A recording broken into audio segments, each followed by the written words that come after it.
Welcome. Tonight we talk about the Egyptian dream interpretation and magic, night messages, healing spells, and the ethics of protection. Dreams were not private riddles. They were public knowledge with consequences. Priests, physicians, and householders read them, spoke them, and acted on them. A dream could legitimize a king. A dream could prescribe a cure. A dream could protect a child. To the Egyptians, the night was a second country with its own roads and customs, and the wise learned to travel it with provisions, names of gods, amulets for the neck, spells for the threshold, offerings for the doorkeeper at the gate of sleep. The world of the dream books.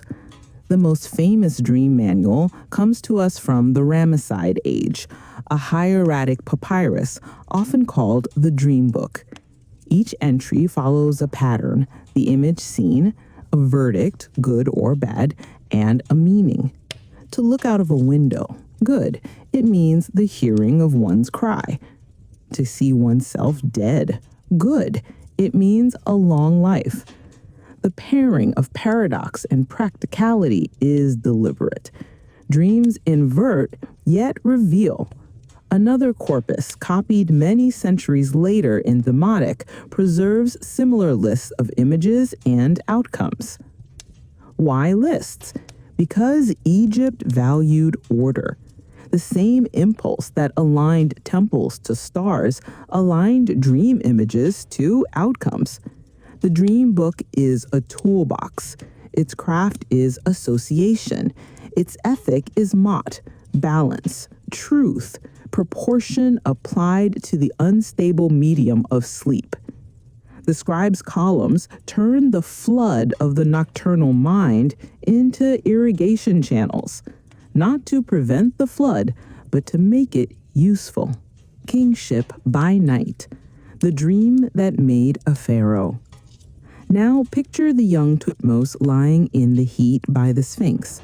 Sand presses against limestone paws. He sleeps. In the dream, the great statue speaks. Clear terms, simple bargain. Brush away the sand, and the throne is yours. He wakes with a vocation and writes the pact in stone. The lesson is stark. Power in Egypt is not only inherited or seized, it can also be received through a night vision that binds the king to maintenance. Clear the sand. Keep the image of the god visible. Healing by night, the practice of incubation. Not only kings slept for answers, ordinary people sought healing dreams in sanctuaries. You entered the temple precinct of a healing god, made offerings, performed ablutions, lay down in a designated chamber, and asked for guidance. Sometimes the god appeared and gave a remedy. Sometimes the message arrived as a symbol to be interpreted by priests expert in dream lore. Among the great dream healers stood Imhotep, deified architect-physician at Saqqara. Household magic, protection as daily technology. Step into an Egyptian home. You see painted images of a dwarf lion god with wild hair and a tongue out. Thus, you see the hippopotamus-bodied goddess Taweret with pregnant belly and crocodile tail. You see curved wands of hippopotamus ivory, edged with rows of knife-wielding guardians. These are not decorations. They are devices. Magic in Egypt was not fringe. It was infrastructure. Mothers traced a protective ring around the sleeping space with a wand. Amulets were tied to cradles and heads. Medicine and spellcraft, one art with two hands. Read the medical papyri and you meet a consistent pattern: diagnosis, remedy, incantation. A poultice of herbs goes with a spoken formula. A laxative is paired with an invocation. A description of arteries sits beside a hymn to a goddess who governs fever. This is not confusion, it is completeness.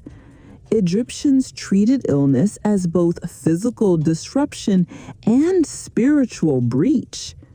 To close the breach, you applied a plant and a word. The physician priest was expected to know both.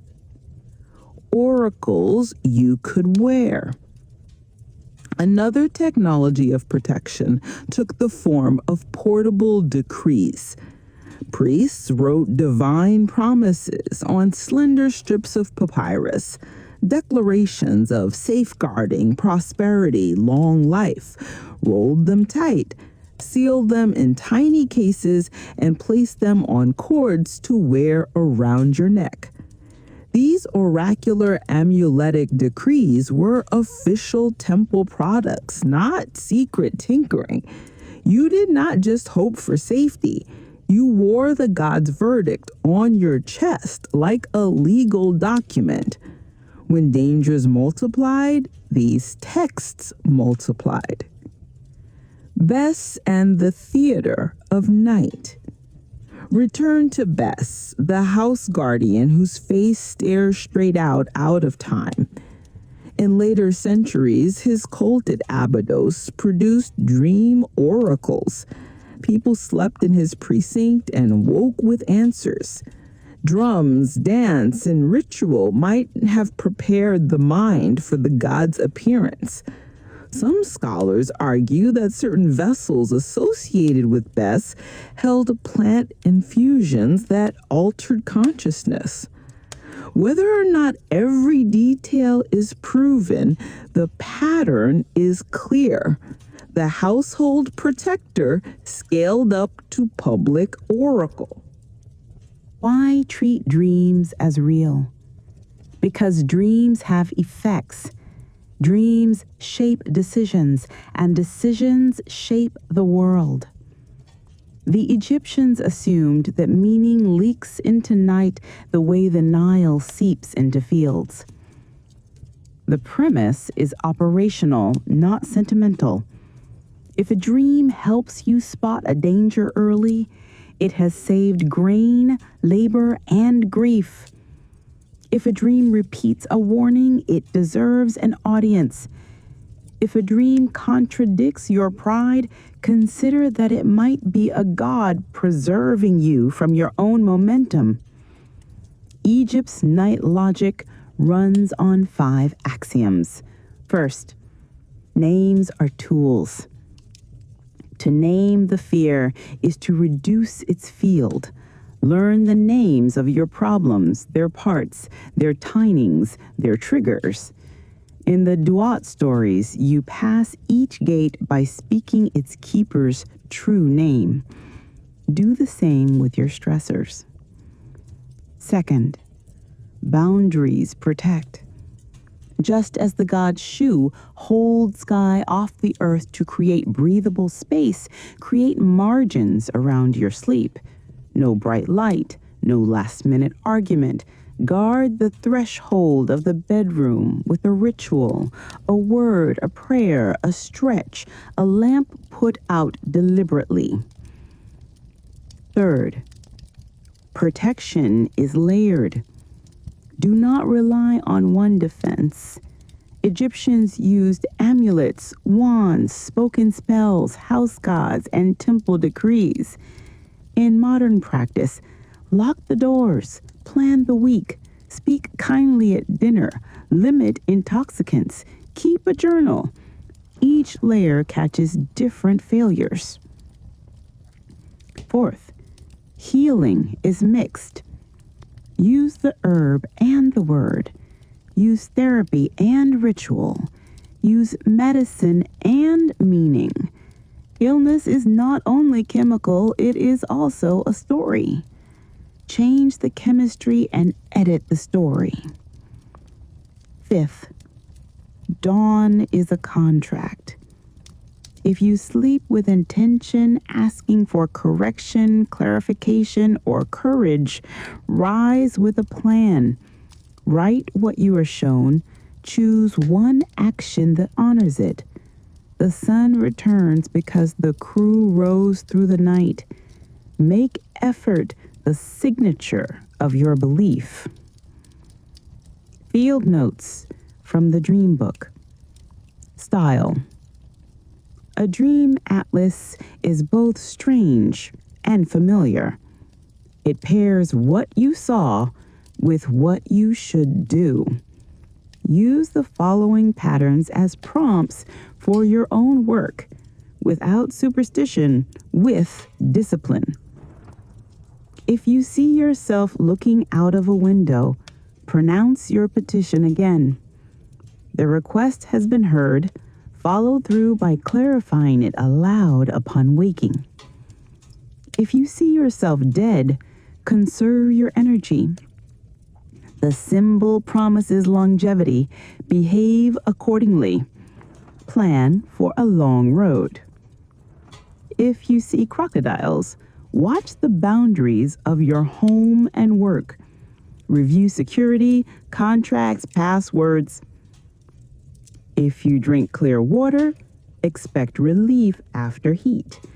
Schedule the hard conversation this week.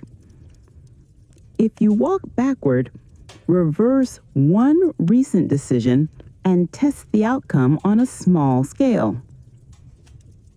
If you raise your hands to the sky, expect help. Do not refuse it out of pride. If your teeth fall out, check your speech. Teeth grind words. Commit to truthful, measured talk for 7 days.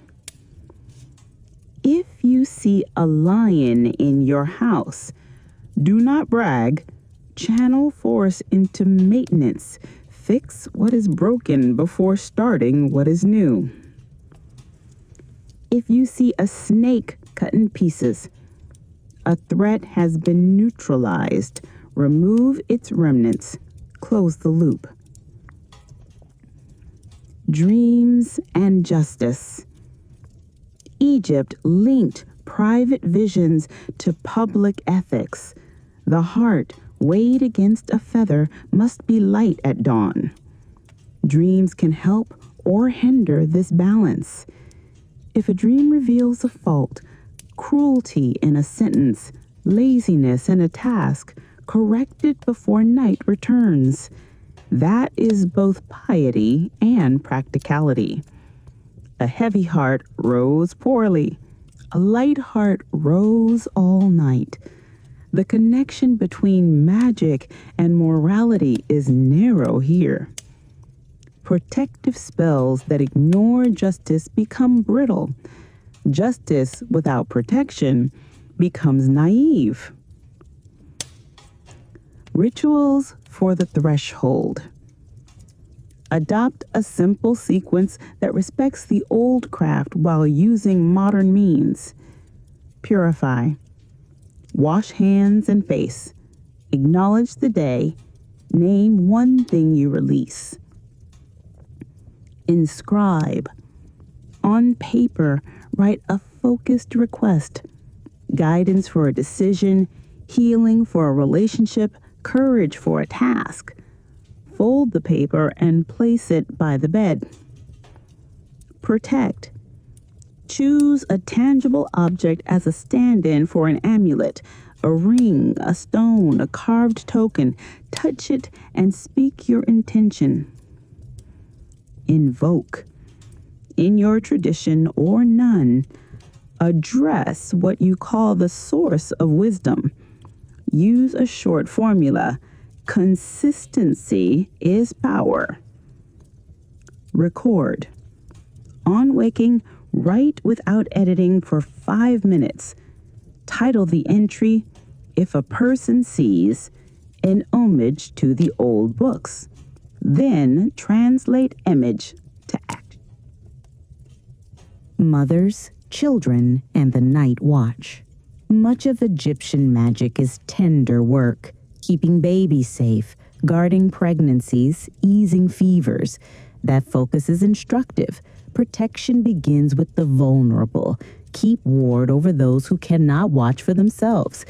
In a household, this means children, elders, the L. In a company, this means new hires and the quiet ones.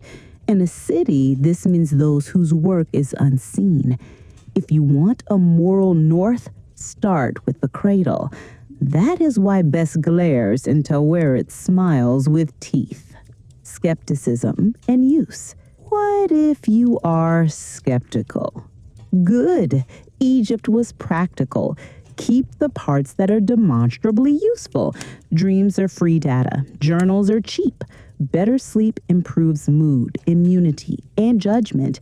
Protective routines reduce error. Naming fears reduces their drag coefficient. Even if you bracket the metaphysics, the practice pays. If you keep the metaphysics, you get a larger frame in which to place your effort and your luck. A modern incubation protocol. Here is a clean procedure you can apply for 7 nights. Night, 1 question.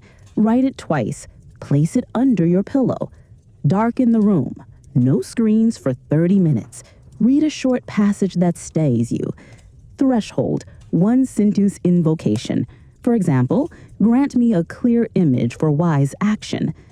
Guard, choose a small, harmless scent. Cedar, lavender, or a simple breath pattern to mark the gate of sleep.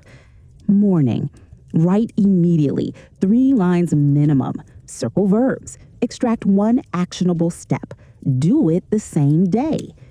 Day, carry a token that reminds you of the step. Touch it when you forget. Repeat. 7 iterations teach your system the loop. When night turns dangerous. Egypt is honest that night has teeth. Nightmares, paralysis, fevers, the sense of a presence at the door. The old answer is both spiritual and tactical. Clear the sleeping space. Physical clutter invites mental clutter. Speak names. Anxiety dissolves when the amorphous gets labeled. This is grief. This is debt. This is shame. This is rage. Seek allies. Some snakes require a crew. Include medicine, therapy, and trusted friends. Change inputs. If certain foods, drinks, or media correlate with terrors, remove them for a season. Escalate ritual. When the storm is strong, strengthen the boundary. Earlier lights out, firmer invocation, strict morning action. The ethics of magic. Egyptian magic is not a toy. The texts repeatedly warn against unjust use. The proper goal is protection, healing, restoration of order, and truth. When magic drifts toward coercion, envy, or harm, it slides into chaos and rebounds on the user. Translate that caution into modern terms. Do not manipulate. Do not lie to gain control. Do not dress resentment as ritual. Use your night practice to become precise, not paranoid, generous, not grandiose. Dreams as a laboratory for character.